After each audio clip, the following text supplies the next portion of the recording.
देखा कि वो बंदा कांग्रेस का था, धीरज साहू। देखिए जो गलत है तो गलत है, ठीक है, हम भी चाहेंगे कि धीरज साहू जैसे जितने भी लोग हैं सामने आए, लेकिन वो बंदा इसीलिए पकड़ा गया कि वो कांग्रेस का है। क्या बीजेपी के वालों के पास नहीं है?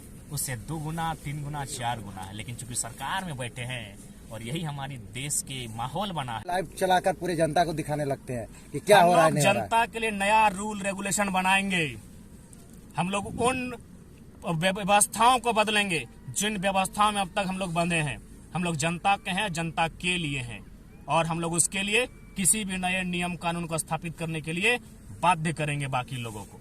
इसलिए लोगों को इसी बात का दिक्कत होता है कि साधारण सा लड़का, कल तक इसको कोई जानता नहीं था, खाने का ठिकाना नहीं, रहने का ठिकाना नहीं, पहनने का ठिकाना नहीं, आज वो लड़का अपनी निडरता के कारण इस राज्य में एक ऐसा माहौल बनाया है, इस बात को मानना होगा कि हम लोग विचारधारा है। अच्छा जयराम जी, अब लग रहा है कि टाइगर जयराम तो एगो टाइगर नहीं है, अब 1000 टाइगर है, क्योंकि आपके इतने दिन के एब्सेंस में भी इतने लोग, उसके बावजूद देखिए बरही में कार्य हुआ, नहीं तो हर जगह आपको बुलाया जाता था, अभी आपके टीम का आप फोन कर देते हैं। बरही में हमारे संगठन की विजय हुई, बड़का गांव में विजय हुई, मांडू में विजय हुई, रामगढ़ में विजय हुई, कोल्हान में तो मैं गिन नहीं पाऊंगा। जो पिछले 1 महीना में जो कोल्हान से हमारा रिजल्ट आया है, हमारे कोल्हान के साथियों ने जबरदस्त हमारी बिना उपस्थिति के उन्होंने काम किया है। रात 1:30 बजे कल ही 12 लाख का आज तो ऐसा नहीं है, हम लोग विचारधारा बन चुके हैं और हमें आलोचनाएं हमारी और हमारे लिए गलत बातें वही लोग मनगढ़ंत कहानियां बताते हैं जो पॉलिटिक्स में है।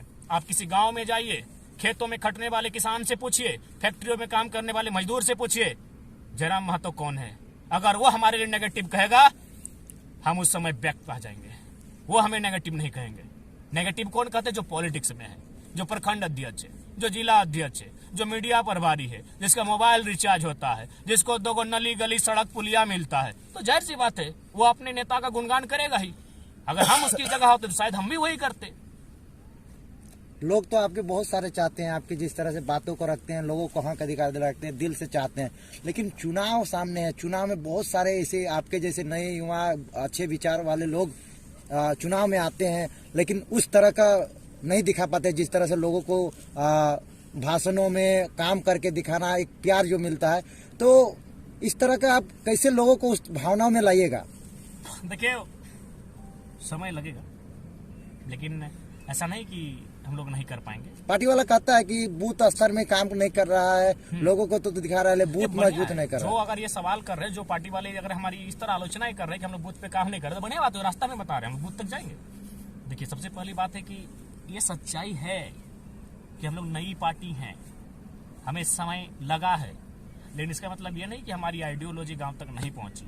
मैं आपको उदाहरण देना चाहूंगा। अगर आपको जिस लोकेशन में आप हैं, यहीं बहुत सारे गाँव ऐसे हैं, यहीं आपका कुड़ामो है, आप एक बुजुर्ग आदमी है, जाइए अभी भी जाइए, अगर वो जाग रहा है, वो बंदा, वो शख्स, अगर वो इंसान जाग रहा है, जाके देखिए उसके मोबाइल में एक वीडियो चल रहा है और वीडियो जयराम महतो का है। जो लोग कभी साधु संतों के प्रवचन अभी भी सुनते, ऐसा बात नहीं, लेकिन उनको किनारे करके हमारा भाषण सुनते हैं। ये विचारधारा है, ये बदलाव है, ये बदलाव का संकेत है। अब चले जाएगा, 80 साल का बुजुर्ग है हमारे इसी चित्तरपुर के गाँव में, सर के सारे बाल सफेद हो गए हैं, वो पाँव में चप्पल भी धारण नहीं करता है। अगर वो जाग रहा है तो मेरा वीडियो देख रहा होगा। अच्छा, बदलाव है। एक सुनने में आया कि आपके संगठन का एक मामला आया, विशुनगढ़ के कोई एसआई को अरेस्ट कराया गया। बिल्कुल, आप कह रहे थे कि हमारी अनुपस्थिति में क्या हो रहा है। हमारी अनुपस्थिति में एसआई को वहाँ प्रेम नायक, आपका प्रेम नायक जो हमारे मित्र हैं, हमारे संगठन के साथी हैं, एसआई पर गाज गिर चुकी है। वो पीड़ित परिवार आपको आवेदन भी आपके टीम को दिया गया था? टीम को उन्होंने बकायदा एक सभा में आवेदन भी दिया था। उसी आवेदन को हम लोग संज्ञान में लिए थे और हम लोग पूरा अपना लाइनअप किए थे। देखिए जो भ्रष्टाचारी है हम लोग भी नहीं बख्शेंगे, जो ईमानदार है उनको नमस्कार करेंगे, जो भ्रष्टाचारी करप्टेड है उसको नहीं बख्शे जाएंगे। तो आज वो एसआई जो करप्शन को ओढ़ रहा था, करप्शन के साथ सो रहा था, करप्शन को खा पी रहा था, आज उसका हालत पता कीजिए क्या स्थिति में। ये हमारी अनुपस्थिति में हमारे संगठन के साथियों ने करके दिखाया। और आप हमेशा बोलते हैं हम गिरिडीह के हैं, पारसनाथ और झुमरा के बीच के रहने के हैं और वहाँ के तलहटी के हैं, तो इसी के प्रवासी मजदूर का भी एक मामला पेपर कटिंग में आ रही है, उस पर भी आप लोग आगाज कब करिएगा? आप तो मुआवजा तो दे रहे हैं, उनको लेकर आंदोलन कुछ कीजिएगा, आवाज उठाइएगा? देखिए चूंकि प्रवासी जो विषय है वो कहीं ना कहीं हमारे जो सामर्थ्य का जो क्षेत्र है उससे कहीं ना कहीं अधिकार क्षेत्र जो है वो बाहर। अगर काशी राज्य का या देश का विषय होता ना तो बहुत सुलभता के साथ हम लोग यहाँ लेके आते।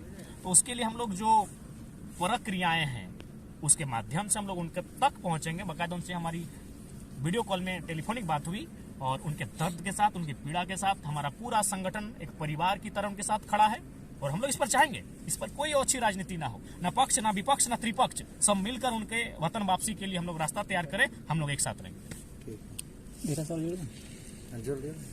लगातार चल रहा था, मीडिया पूरा कवरेज कर रही थी। धीरज साहू का मामला था जो कांग्रेस के राज्यसभा सांसद थे, इतना पैसा 350 करोड़, पर आज तक उस पर कोई कार्रवाई नहीं हुआ, कुछ नहीं दिखाई दिया। देखिए, सबसे पहली बात मैं आपको कहना चाहूंगा बिल्कुल, और एक महत्वपूर्ण मैं चाहूंगा इस वीडियो का अलग पार्ट के माध्यम से अपलोड कीजिए। मैं इस वीडियो के माध्यम से एक संदेश भी देना चाहूंगा। धीरज साहू, देखिए सबसे पहले उनके जैसे इस देश में 790 सांसद हैं, 543 प्लस 2 यानी 545 सांसद लोकसभा के, 233 प्लस 12 यानी 245 राज्यसभा के, यानी कुल मिलाकर 790। चलिए, हमने उनमें से 90 को हम प्रणाम, मेरा दिल कहता है कि 90 लोग ईमानदार होंगे, 90 लोग ईमानदार होंगे। चलिए, उन 90 को हम माइनस करते हैं, अब बच गए 700 सांसद। ये बहुत गंभीर विषय में बात कर रहा हूं क्योंकि देश की सारी समस्याओं का समाधान इस विषय पर है। 700, धीरज साहू के पास कितना पैसा मिला? 350 करोड़, 350 करोड़, 500 तक है। चलिए, मशीन अभी भी गिन नहीं पा रही है कितना है। देखिए, सपोज मान के चलिए कि हम लोग 500 पकड़ा गया, यानी अनुमान उनके पास 1000 करोड़ होगा, जबकि धीरज साहू एक सामान्य सांसद है, राज्यसभा सांसद। हाँ, सामान्य ही कहेंगे। 790 में एक सांसद भी होता है जिसमें विधायक 81 को है, लेकिन 10-12 को वीआईपी है, थोड़ा सा बाहुबल, धनबल, माने क्रेज, तो एक सामान्य सांसद है। इन्हें राजभर में पहले कोई नहीं जानता, पैसे के बदौलत से, कुछ संपत्ति से जानते तो एक सामान्य सांसद जिनको कल तक कोई जानता नहीं था, उस शख्स के पास अनुमान 1000 करोड़ है।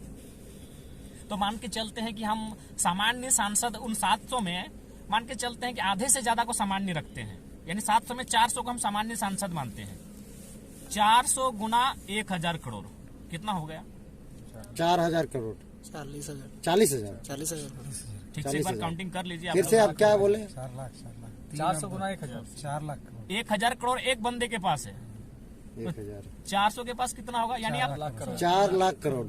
सोच के देखिए कितना धनराशि हुआ। चूंकि 400 मैं सामान्य सांसद गिन रहा हूं, अब मैं बात करता हूं बाकी 300। उनमें से लगभग 50 के आसपास केंद्रीय मंत्री हैं, 50 के आसपास केंद्रीय मंत्री हैं। मैं ईमानदारी से अगर कहूं तो इनके पास कितना था? 100 करोड़ ना, सॉरी 1000 करोड़ ना, उनके पास नहीं करने से भी 10,000 करोड़ होगा। 50 केंद्रीय मंत्री, फिर उसको गुना कीजिए 10,000 करोड़ से वो राशि कहां तक जाएगी। अब उन 50 को माइनस करते, हमारे पास अभी भी बचे हुए हैं 250 सांसद।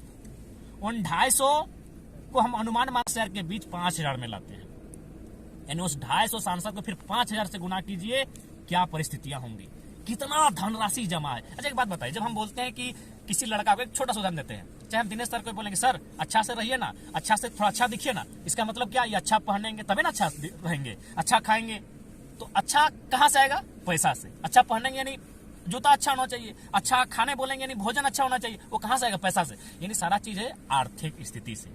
इसलिए देश को इस विषय पर सोचना होगा। यानी एक सांसद के पास अगर 1000 करोड़ है तो बाकी 790 सांसद, उनमें 90 को माइनस करके जो 700 बचेंगे, उनके पास कितना पैसा है? तो कहाँ राज गरीब है? राज तो अमीर ही है। राज भी गरीब नहीं है और न ही देश